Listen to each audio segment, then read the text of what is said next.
ఇక్కడే కదా youth declaration ప్రకటించింది, ఇక్కడే కదా సమాధానం రావాలి నాకు, ఇక్కడే కదా. మరి యూత్ అంతా ఇక్కడ ఉంది, నీ డిక్లరేషన్ ఎక్కడ పోయింది? నీ డిక్లరేషన్ ఎక్కడుంది? 2 లక్షల ఉద్యోగాలు ఎక్కడున్నాయి? రాహుల్ గాంధీ और एक बार चाय पिएंगे आज ही మనకు మాట ఇచ్చిన రాహుల్ గాంధీ ఈ రోజు సరూర్ నగర్కి రాగలరా? ఓపెన్ ఛాలెంజ్ విసిరినాము. ఈ సభ ఎవరు పెట్టినా మాకు అనవసరం, కానీ నిరుద్యోగులము హాజరైనామంటే రాహుల్ గాంధీ సరూర్ నగర్ లో యూత్ డిక్లరేషన్ పేరిట నిరుద్యోగుల్ని మోసం చేసిండా లేదా? ఎస్, ప్రియాంక గాంధీ గారు ఇదే మైక్ పట్టుకొని ఇదే స్టేడియంలో नौकरियां दे देंगे, 1 साल के अंदर दे देंगे, कहते 2 लाख के नौकरियां दे देंगे. किधर गए जी नौकरियां? किधर गए नौकरियां? ఇంకొక ఆయన ఉద్యోగాలు అడిగితే ఇంట్రీని తాగండి, మీరు సావండి, కానీ ఉద్యోగాలు పెంచవా బిడ్డ? ఎందుకు పెంచావు ఉద్యోగాలు? 2 లక్షల ఉద్యోగాలు నీ గల్లా బట్టి వసూలు చేసుకుంటాం. నేను కూడా నీ పాలమూరు బిడ్డనే. నువ్వు పాలమూరు చివర్లో ఉండి నువ్వు మాట్లాడితే నేను కూడా పాలమూరు బిడ్డనే. పాలమూరు అంటే మొత్తం నువ్వేనా? ఒక కొండారెడ్డిపల్లి ఒకటే అనుకుంటున్నావా ఏంది? ఉద్యోగాల జాతర అన్నారు కదరా, ఏడుంది ఉద్యోగాల జాతర? ఏడుంది? ఇక్కడ సరూర్ నగర్ లో ఉంది నిరుద్యోగ జాతర, ఇక్కడ ఉంది నిరుద్యోగ జాతర.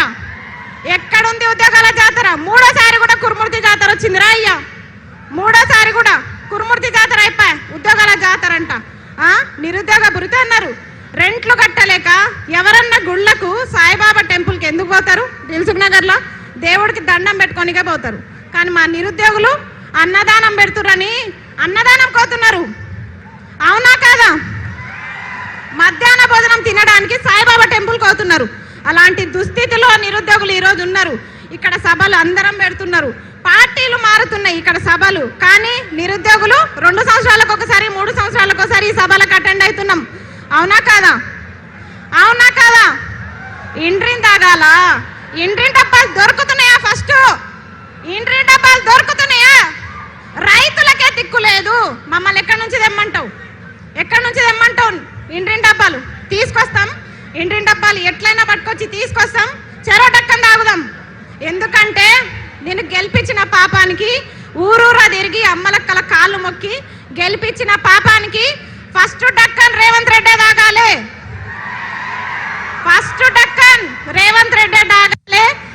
తర్వాత రాహుల్ గాంధీ తాగాలి, తర్వాత ప్రియాంక గాంధీ తాగాలి. ప్రియాంక గాంధీ కంపల్సరీ తాగాలి. మహిళగా చెప్తున్నా, ప్రియాంక गांधी जी जरूर सरूर नगर का प्रोग्राम देखो. क्यों बोले तो बोले ना, यूथ डिक्लेरेशन के नाम पे हमको धोखा दिए प्रियंका गांधी. आपको दीदी समझे हम? कहाँ है आप? किधर गए? అది ఇంకోటి ఉన్న స్కూల్లో మంచిగా పెట్టరా నాయన అంటే ఇంటర్నేషనల్ స్కూల్స్ పెడతా, జర్మన్ భాష నేర్చుకోండి. నీకు ఫస్ట్ ఇంగ్లీష్ వస్తుందా? నువ్వు ఫస్ట్ ఇంగ్లీష్ నేర్చుకో, నువ్వు ఫస్ట్ మాతృభాషలు నేర్చుకో, హిందీ నేర్చుకో, ఇంగ్లీష్ నేర్చుకో, చక్కగా తెలుగు నేర్చుకో. వందే మాతరం కూడా అనలేని రేవంత్ రెడ్డి వందే మారతం అంటాడు, వందే మారతం అంట. నేను అడిగేది ఒక నిరుద్యోగ, ఇవన్నీ ఎందుకు చెప్తున్నా అంటే ఎక్కడ నిరుద్యోగ సభ జరిగినా గివే మాట్లాడతాడు. డక్కన్ కాదు, ఇంటి డబ్బా దొరికితే మాత్రం రేవంత్ రెడ్డి ఇంటికే పోతా. చక్కగా ఇంటి డబ్బా పట్టుకొని రేవంత్ రెడ్డి ఇంటికి పోయి ఖచ్చితంగా ఫస్ట్ డక్కన్ నీతో తాపించిన తర్వాతనే, నీ ప్రభుత్వం ఏర్పాటు చేసిన తర్వాతనే. ఇంకొక ఆయన అంటాడు, చిక్కడపల్లి లైబ్రరీలోనే చెప్పినా, నేను చిక్కడపల్లి లైబ్రరీ సాక్షిగా చెప్పిన, అన్న ప్లీజ్ అన్న దయచేసి గురుకుల రీలింక్వెస్ట్మెంట్ ఇవ్వండి, మెగా డిఎస్ ఇవ్వండి ప్రకటించినట్టు, నేను టీచర్ అయి సపోర్ట్ చేయకుండా వెళ్ళిపోతా అని చెప్పిన. ఇనలే నన్ను లీడర్ని చేసేసిర్రు. నేను మంచి చెప్పిన, అన్న నేను టీచర్ అయి వెళ్ళిపోతాన్నా, నన్ను లీడర్ని చేయకండి అని చెప్పిన, కానీ లీడర్ని చేసేసిర్రు. ఇంకొకటి, నేను ఏ పార్టీ జెండా కప్పుకోలే, బీఆర్ఎస్ పార్టీ అన్నారు. వేయండి, నన్ను దేంట్లో వేస్తారో వేయండి. మీ గొడుగు కింద ఉంటేనేమో నిరుద్యోగులు అయ్యారు, మీకోసం ప్రచారాలు చేస్తేనేమో స్వచ్ఛమైన నిరుద్యోగి అస్మా. కానీ ఈరోజు ప్రశ్నిస్తే బీఆర్ఎస్, అవునా? అయినా సరే ప్రశ్నిస్తాం. తగ్గం, ఎక్కడ కూడా తగ్గం, ఎక్కడ కూడా తగ్గం అని చెప్తున్నా. చిక్కడపల్లి లైబ్రరీలో ఎంతమంది హామీలు ఇచ్చిర్రు? అశోక్ నగర్ వేదికగా ఎంతమంది హామీలు ఇచ్చిర్రు? ఆ రోజు ఛాయ్ తాగిపోయిన రాహుల్ గాంధీకి ఒకటే చెప్తున్నాం, మల్లరా అదే ఉస్మాన్ బిస్కెట్, అదే ఛాయ్. రాహుల్ గాంధీ ఫిర్ సే ఏక్ బార్ అశోక్ నగర్ ఆవు. ఎప్పుడు జరుపుదాం చర్చలు? ఎన్ని లక్షల ఉద్యోగాలు ఇచ్చిర్రు? ఏం కథ మీది? ఇప్పుడు జరుపుదాం. ఆయన అన్నాడు, అద్దంకి దయాకర్, వారం రోజుల్లో మేము మీకు సీఎం అపాయింట్మెంట్ ఇప్పిస్తా, చిక్కడపల్లి లైబ్రరీలో సభలు పెట్టి. మీ సభలకు పర్మిషన్లు దొరుకుతాయి అక్కడ?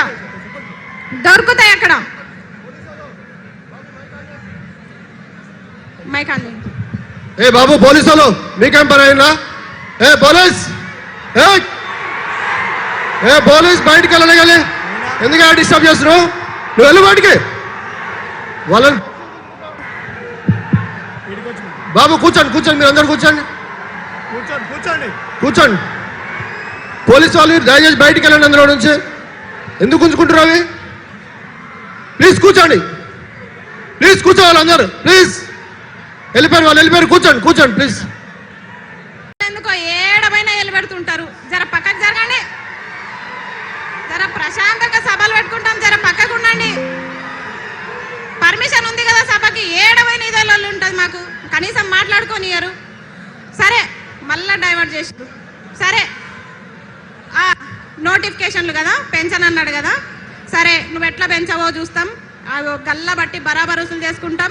ఇంకొకటి, చాలా మంది కేసులు పెడుతున్నారని భయపడుతున్నారు నిరుద్యోగులు. మీకు చెప్తున్నా, నా మీద ఎన్ని కేసులు అయినాయి తెలుసా? అయినా సరే వెనకకి తగ్గం. కేసు వేయించుకుంటాం, కొట్లాడతాం. 2 లక్షల ఉద్యోగాలు సాధిస్తాం. రేవంత్ రెడ్డి తొడగొట్టి చెప్తున్నా, నువ్వే కాదు తొడగొట్టేది మగ పిల్లలే కాదు, ఆడపిల్లలు కూడా తొడగొట్టి సవాల్ చెప్తాం. రేవంత్ రెడ్డి గారు, మిమ్మల్ని ఇడిచిపెట్టే ప్రసక్తి లేదు. పాలమూరు బిడ్డ అన్నావు కదా, నీ విద్యాశాఖ మంత్రి నువ్వు పెట్టుకున్నావు కాబట్టి నేను ఇట్లా అడుగుతున్నాం. వేరేదైతే నేను అడగకపోదు. నువ్వు సీఎంగా ప్రధానమంత్రిగా నాకు సంబంధం లేదు. ఒక నిమిషం, నువ్వు సీఎంగా ప్రధానమంత్రిగా నాకు సంబంధం లేదు, కానీ విద్యాశాఖ మంత్రి తీసుకొని తప్పు చేసినావు నువ్వు. విద్యాశాఖ మంత్రి, ఇగో ఈ మేడం ఉంది, సబితమ్మ ఉంది, విద్యాశాఖ మంత్రి ఉంది. నీ అడ్డమైన జీవాలు వచ్చినాయా? ఎన్ని జీవాలు తెచ్చినావు? చెత్తమ్మకమోడ చెప్పు, ఎన్ని జీవాలు తెచ్చినావు? జీవో నంబర్ 4 అంట. నన్ను మంచిగా లెక్చరర్ కానీరా అంటే నన్ను తీసుకొచ్చి కొట్లాటలో పడేసిర్రు. నేను ప్రశాంతంగా టీచర్ అయ్యేదాన్ని, కానీ నన్ను తీసుకొచ్చి కొట్లాటలో పడేసిరుగా. భరించండి, నన్ను భరించాలి మీరు. ఎందుకంటే నేను చెప్తున్నా కదా, మీరు కూడా విద్యాశాఖ మంత్రి కదా, అప్పుడు మేడం ఉన్నప్పుడు కొత్త జీవాలు పుట్టుకొచ్చినాయా? జగదీశ్వర్ రెడ్డి గారు ఉన్నప్పుడు కొత్త జీవాలు పుట్టుకొచ్చినాయా? సరే, వాళ్ళు కొన్ని జీవాలు తెచ్చిరు అనుకుందాం. నువ్వేం చేస్తున్నావు? జీవాలు తేవడంలో పోటీ పడుతున్నావా? ఆగండి ఒక్క నిమిషం. పోటీ పడుతున్నావా? జీవాలు తేవడంలో పోటీ పడుతున్నావా? జీవాల విషయంలో తగ్గట్లేదు బిడ్డ. నోటిఫికేషన్లు ఇవ్వాలంటే ఫస్ట్ జీవాలు రద్దు చేయి. జీవో నంబర్ 4 చెప్తా, రాసుకో. GO number 4, GO number 29, GO number 46, GO number 108, GO number 81. ఈ జీవోలన్నీ నీకు తెలుసా? నీకేం తెలుసు? నీకేం తెలియదు. నీ దగ్గర మూటలు ఉన్నాయి, బ్యాగులు ఉన్నాయి, నీకేం తెలియదు. దొంగ కథలు పడుతున్నావా నిరుద్యోగులకి? నోటిఫికేషన్ లేకుండా విడిచిపెట్టే ప్రసక్తి లేదు. నిన్ను దొంగని సీఎం చేయడం మేము చేసిన తప్పు, ఖచ్చితంగా చెప్తున్నాం. ఇంకా తగ్గేది లేదు అన్న. మీరు కేటీఆర్ అన్న, మీరు మాకు చాలా సపోర్ట్ చేయాలి. ఎందుకంటే మిమ్మల్ని కలిసి మాట్లాడదామన్న అవకాశం లేకుండా పోయింది. నిజం, చాలా ట్రై చేస్తున్నా నేను. అబ్బా జరాగురబ్బా, జరాగురు, టైం అవుతుంది, జరాగండి, తాగండి ఒక్క నిమిషం. వద్దు. అయితే కేటీఆర్ అన్న, వీళ్ళందరూ కొంతమంది పేడ్ బ్యాచ్లు అంటున్నారు. అన్న మీరు నాకు ఎప్పుడన్నా 5 లక్షలు ఇస్తారా అన్న? మొత్తం నన్ను బ్లేమ్ చేస్తారు చాలా మంది. కేటీఆర్ అన్న, నాకు లక్షలు ఇవ్వకపోయినా పర్లేదు, 10 నిమిషాలు టైం ఇవ్వండి. 10 నిమిషాలు నాకు టైం కావాలి. టైం మాత్రమే కావాలి నాకు. నేను కొట్లాడతా, మీకోసం నేను కొట్లాడతా. ఎందుకంటే మీకు తెలుసు, నాకు పేరెంట్స్ లేరు, ఎవ్వరు లేరు. నేను పోతే ఒక్కదాన్నే పోతా. కానీ మీ కుటుంబాలు ఉన్నాయి.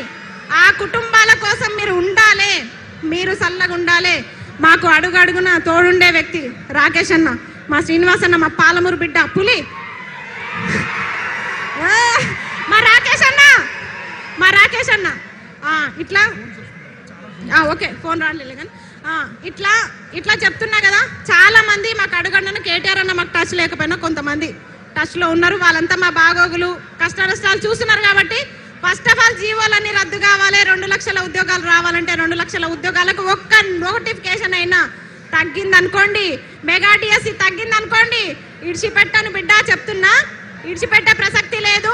25,000 మెగా డిఎస్సి, గురుకుల notification, degree lecturer, junior lecturer, కాలేజ్లలో అసిస్టెంట్ ప్రొఫెసర్ నోటిఫికేషన్స్ అన్నీ కూడా ఇవ్వాలని చెప్పేసి నేను సరూర్ నగర్ సాక్షిగా డిమాండ్ చేస్తున్నా. ఇంకొకటి, మల్లొక సభ ఇక్కడ జరగకుండా చూసుకో రేవంత్ రెడ్డి. మల్లొక సభకి ఇట్లా ఉండదు, ప్రశాంతంగా ఉండదు. అదేమంటారు, కత్తులు బుల్లెట్లు మీతోనే కాదు, మాతోనే అవన్నీ అవసరం లేదు. పుస్తకాలు పెన్నులు తీసుకొస్తాం బిడ్డ. పెన్ను ఎంత షార్ప్ ఉంటుందో తెలుసు.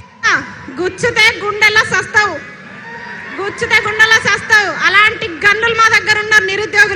నిరుద్యోగులతో పెట్టుకుంటే ఏ ప్రభుత్వం కూడా నిలబడదు. పెట్టుకునే దమ్ముందా?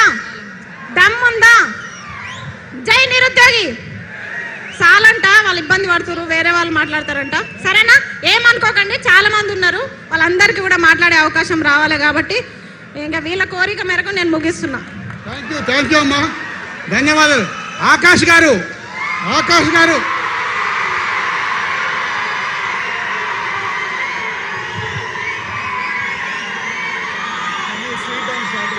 ఫోర్ టైమ్స్ 4 నిమిషాలు మాట్లాడతాను. 4 నిమిషాలు